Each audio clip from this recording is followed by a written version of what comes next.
Hello hello. क्या हाल चाल है आप सभी का? मेरे सभी स्वस्थ होंगे, मस्त होंगे, जबरदस्त होंगे। तो इस क्लास में लोग क्या सभी बौद्ध संगतियाँ देखने वाले हैं, सारा बौद्ध काउंसिल देखने वाले हैं और बच्चों के बौद्ध को हम लोग ऑफ करेंगे यहाँ पे, ठीक है ना? तो थोड़ा डिटेल में रहेगा तो परेशान नहीं होना आपको। क्या डिटेल में रहेगा तो आपको कतई परेशान नहीं होना, ठीक है ना? संगति का अर्थ क्या होता है भाई? जहाँ पे सब लोग इकट्ठे होते हैं, ठीक है ना? उनकी सभा या परिषद जहाँ पे बुद्ध ने उपदेशों नियमों का संकलन किया और समीक्षा की जाती है। बौद्ध इतिहास में 4 संगतियाँ देखने को मिलती देखना। पहली संगति आती है राजगृह में, सप्तपर्णी गुफा में। डिटेल में है, एक-एक पॉइंट याद रखना। आप मुझसे ज़्यादा ज्ञानी हैं, बट इस तरीके से ज्ञानी नहीं कि आप एग्ज़ाम के लिए पढ़ सकें। एग्ज़ाम के लिए मैं आपको दिखा रहा हूँ, ठीक है?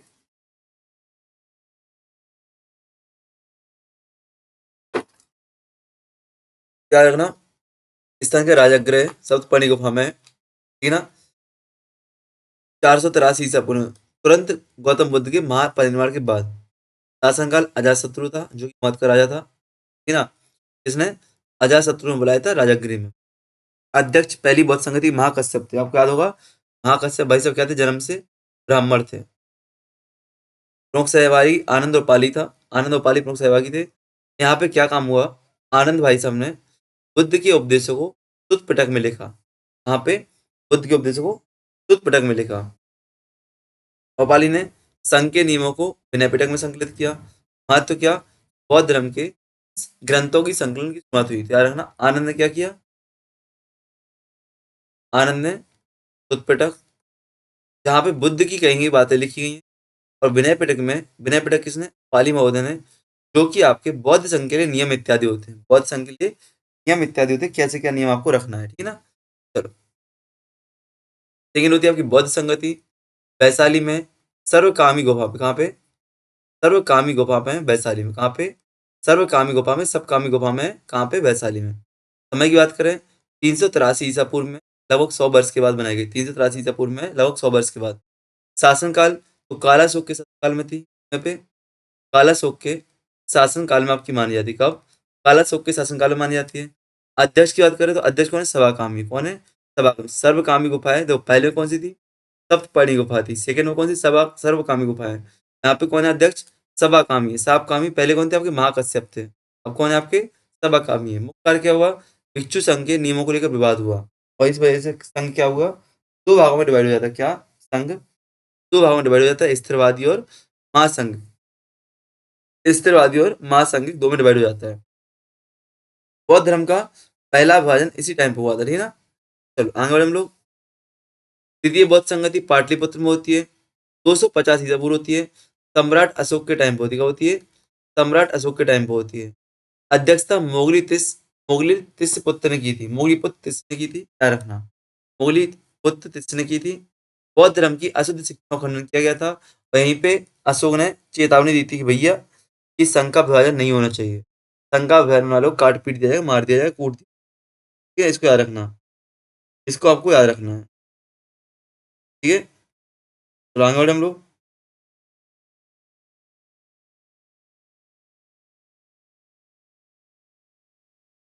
ठीक है? ठीक है ना? कथा वस्तु का संकलन हुआ, जो कि अभिधम पिटक का भाग है। कथा वस्तु का संकलन हुआ, जो कि क्या? अभिधम पिटक का भाग है। देखो अभी तक कौन से पिटक? विनय पिटक और सुत पिटक बन चुके हैं, लेकिन अभिधम पिटक नहीं बना है। ये अभिधम पिटक का भाग है, ठीक है ना? चलो आगे बढ़े। बौद्ध धर्म को 3 पिटकों, सुत पिटक, विनय पिटक, अभिधम पिटक में विभाजित किया गया। बौद्ध धर्म को 3 पिटक, सुत, विनय, अभिधम। सुत मतलब भगवान बुद्ध के द्वारा कही बातें, विनय मतलब नियमों के संग की, और अभिधम मतलब धर्म आचरण इत्यादि। अशोक ने धर्म प्रचारकों को विदेशी भेजा, श्रीलंका भेजा, मिस्र भेजा, यूनान भेजा। बौद्ध धर्म का राजकीय संरक्षण और वैश्विक प्रसार यहीं से आरंभ होता है। बौद्ध संगति, ये आपका इसका महत्व हो जाता है अशोक के टाइम से। चतुर्थ बौद्ध संगति कहाँ पे होती है? कुंडलोन में होती है, कश्मीर। कुंडलोन कश्मीर में होती है। समय क्या है? 100 ईस्वी है, 100 ईस्वी फर्स्ट सेंचुरी है। शासनकाल कनिष्क का है, साठ राजाओं के समय की बात है। अध्यक्ष आपके वसुमित्र, उपाध्यक्ष आपके अश्वघोष होंगे। और मुख्य कार्य क्या होगा? बौद्ध धर्म का हीनयान और महायान में विभाजन। बौद्ध धर्म का हीनयान और महायान में विभाजन, इस सेकेंड डिवीजन आपका है बौद्ध धर्म का, ठीक है ना? त्रिपिटक का संस्कृत में पुनर्संयोजन किया गया। अनेक बौद्ध विद्वानों को संरक्षण, जैसे नागार्जुन को, अश्वघोष को संरक्षण दिया गया। महत्व की बात करें बौद्ध धर्म का दार्शनिक और सांस्कृतिक रूपांतरण किया गया। क्या? बौद्ध धर्म का दार्शनिक और सांस्कृतिक रूपांतरण किया गया। ठीक है ना? ठीक, अब ये चारों बौद्ध संगति आपके रिवीजन के लिए शॉर्ट में लगा दी यहाँ पे कि प्रथम बौद्ध संगति महाकश्यप के साथ अजातशत्रु, बुद्ध के उपदेश का संकलन, सुत्तपिटक, विनय पिटक, सुत्तपिटक आनंद, विनय पिटक उपालि, वैशाली सर्वकामी, संघ का विभाजन, पाटलिपुत्र, मौलितिसपुत्र, अशोक, कथावस्तु संग्रह। ठीक है ना? इसका है ना सप्तपदी उपाधि, इस सर्वकर्मी उपाधि। ठीक है ना? कहाँ पे? वैशाली में लिखा भी यहाँ पे देखो। और कश्मीर कुंडलों में होती है, बसुमित्र इसके अध्यक्ष होते हैं, कनिष्क के सहयोग से होती है, हीनयान महायान का बयान होता है और संस्कृत में तक लिखे जाते हैं। संस्कृत का यूज यहाँ पे होने लगता है। ठीक है ना? प्रथम संगति में सुत्तपिटक, विनय पिटक की रचना होती है। द्वितीय संगति में फिर क्या होता है? प्रथम विभाजन होता है। तृतीय संगति में कथावस्तु ग्रंथ का संग्रह होता है, उस धर्म को प्रचार करता है। और चतुर्थ क्या होता है? हीनयान महायान में विभाजन होता है और संस्कृत भाषा का प्रयोग होता है। ठीक है ना? ये आपको बौद्ध संगति आपको देगी। अब बौद्ध धर्म में मतभेद और विभाजन, इसी के हम साथ साथ इसको भी करेंगे। ये बौद्ध संगति देखा भिक्षुओं के बीच क्या नियम को लेकर, संघ के नियम को लेकर विवाद हुए, धार्मिक और अनुशासनात्मक मतभेद हुए। परिणामस्वरूप क्या हुआ? परिणामस्वरूप क्या हुआ? दो गुटों में बट गए हम लोग, स्थिरवादी और महासंघ। स्थिरवादी कौन कहलाए? जो परंपरा के समर्थक थे। महासांघिक कौन कहलाए? जो परिवर्तन के समर्थक थे। ऐसे ही वहां पे हीनयान कौन कहलाएंगे? जो परंपरा के समर्थक होंगे। महायान कौन कहलाएंगे? जो आपके बदलाव चाहे। ठीक है ना? देखो लिखा है स्थिरवादी का नेतृत्व किसने किया था? उज्जैन के महाकच्चायन ने किया था। क्या रखना? एमपी सेट वालों। ये स्थिरवाद का थेरवाद, इसको क्या थेरावादी संप्रदाय बोलते हैं? थेरवादी स्थिरवादी क्या बोलते हैं? रखना थेरवादी को, स्थिरवादी को। इसका नेतृत्व महाकच्चायन ने किया था और महासंघ का वैशाली के महाकश्यप ने किया था। जिन्होंने क्या किया था? आपकी पहले उसकी क्या की थी? बैठक की थी। विचारधारा परिवर्तन के विरोधी थे, परिवर्तन के पक्षधर थे। भाषा की बात की जाए, इन लोगों ने पाली का प्रयोग किया। ये लोग संस्कृत का प्रयोग करना शुरू मानते हैं। बुद्ध को एक महापुरुष के रूप में मानते हैं और महासंघ हमेशा बुद्ध को एक दिव्य देवता मानते हैं। क्या मानते हैं? दिव्य देवता मानते हैं। आगे जाके देखना ये हीन महान होता है। बौद्ध धर्म का प्रमुख वाहन चतुर्थ बौद्ध संगति में होता है हीन महायान। ठीक है ना? हीनयान तो महायान, हीनयान में क्या होता है? छोटा वाहन। महायान मतलब ग्रेटर व्हीकल, महान वाहन, जो कि प्रारंभिक यथार्थवादी थे और ये लोग सुधारवादी और सार्वभौमिक थे, महायान वाले। ठीक है ना? हीनयान की विशेषताएं देखी जाए तो बुद्ध को महापुरुष के रूप में मानते हैं, ईश्वर नहीं। आत्म प्रयत्न से निर्माण प्राप्ति बल देते हैं। मूर्ति पूजा का विरोध करते हैं। शिव द्वारा पूजा करते हैं। धर्म वृक्ष, वृक्ष, पदचिन्ह इत्यादि की पूजा करते हैं। आदर्श अर्थात अर्हत जिसने स्वयं निर्माण प्राप्त किया हो वो आदर्श माने जाते हैं। ठीक है? इसकी शाखाएं बात की जाए हीनयान की, तो याद रखना व्यवसायिक शाखा और स्वतांत्रिक शाखा। ठीक है ना? व्यवसायिक शाखा और स्वतांत्रिक शाखा, ये इसकी शाखा है हीनयान की। व्यवसायिक में क्या? विभाजन शास्त्र इसका ग्रंथ है और स्वतांत्रिक में पिटक पर आधारित है। व्यवसायिक के आपके समर्थक कौन कौन थे? वसुमित्र, घोषक, धर्मात, बुद्धदेव। और स्वतांत्रिक के कुमारलाल। सिद्धांत क्या है? भाष्य का सिद्धांत है केवल प्रत्यक्ष अनुभव से ज्ञान संभव है। और स्वतांत्रिक बोलता है कि बाह्य जगत के साथ चित्त के अस्तित्व को स्वीकार करने से करते हैं, लेकिन प्रत्यक्ष ज्ञान को अस्वीकार करते हैं। क्या? प्रत्यक्ष ज्ञान को अस्वीकार मतलब जलना है तो आप खुद से वहां के जाके मत जलो। जलना है आपको, खुद से मत जलो, दूसरे के जले हुए से अनुभव ले लो। ठीक है ना? महायान बुद्ध को ईश्वर के रूप में मानते हैं। करुणा और सभी प्राणी में उदार उदार कर लेते हैं। मूर्ति पूजा भव मंदिरों का आरंभ होता है। आदर्श बोधिसत्व जो कि स्वयं के निर्माण को स्थिर करके दूसरों की मुक्ति में सहायता करते हैं। बोधिसत्व क्या करते हैं?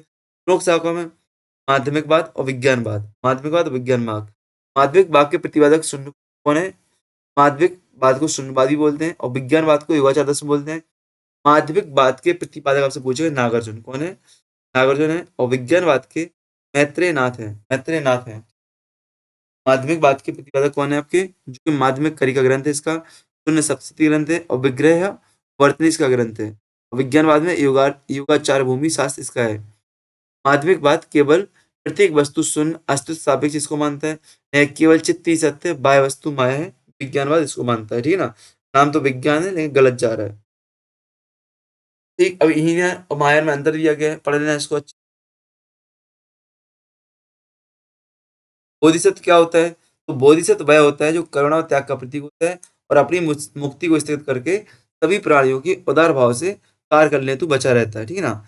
इसमें प्रमुख बोधिसत्व की बात करें तो प्रमुख बोधिसत्व में अवलोकितेश्वर आप क्या है? करुणा के देवता, इन्हें पद्मपाणि भी कहा जाता है। पूछा गया है पद्मपाणि किसे कहा जाता है? तो अवलोकितेश्वर को कहा जाता है। मैत्रेय, मैत्रेय ऐसे बुद्ध जो भविष्य के बुद्ध माने जाते हैं। मंजूश्री जो ज्ञान के देवता माने जाते हैं, अमिताभ जो कि अनंत प्रकाश के बुद्ध हैं, अनंत प्रकाश के बुद्ध हैं। ठीक है ना? ठीक, आपको यहाँ पे नोट लिखा है कि कन्हेरी की गुफा में 11 सरों वाले बोधिसत्व अवलोकितेश्वर का अंकन मिलता है। 11 सरों वाले बोधिसत्व अवलोकितेश्वर का अंकन मिलता है। ठीक है ना? चलो, आपको रिवीजन करने के लिए दिया गया है, इसको रिवीजन कर लेना। अब आते हैं वज्रयान संप्रदाय। ये भी बौद्ध धर्म के प्रमुख संप्रदाय है। वज्रयान संप्रदाय बौद्ध धर्म की परिवर्ती शाखा है। 7वीं 8वीं शताब्दी के बीच उत्पन्न हुई थी।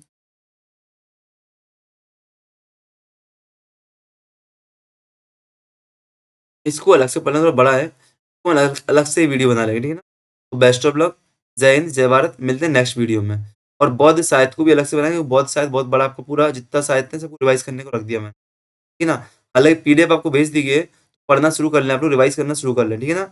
अब इतना समय ऑफलाइन क्लासेस में समय नहीं दे पाता हूँ रिकॉर्डिंग का, पर जब भी समय मिलता है, आप देखो रात में 11 बजे अभी बहुत ज़्यादा आपको लग रहा है आवाज़ से भी थकान लग रही होगी, थक जाते उसको आधी क्लास रिकॉर्ड कर रहा हूँ। क्यों? क्लास नहीं रुकनी चाहिए, है कि नहीं?